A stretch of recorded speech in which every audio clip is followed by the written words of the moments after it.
கல்முனை வடக்கு பிரதேச செயலகத்திற்கு முன்பாக பாரிய ஆர்ப்பாட்டம் ஒன்று முன்னெடுக்கப்பட்டுள்ளமையினால் மட்டக்களப்பு கல்முனை பிரதான வீதியின் போக்குவரத்திற்கு இடையூறு ஏற்பட்டுள்ளது.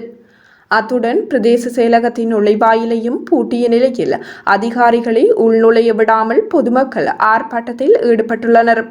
கல்முனை வடக்கு பிரதேச செயலகத்திற்கு எதிராக இடம்பெறும் நிர்வாக அடக்குமுறைகளை கண்டித்தும் அதற்கான உரிய தீர்வுகளை கோரியும் தொடர்ச்சியாக 92வது நாளாக போராட்டம் முன்னெடுக்கப்பட்டு வருகின்ற நிலையில் இன்று பாரிய ஆர்ப்பாட்டம் இடம்பெறுகின்றது.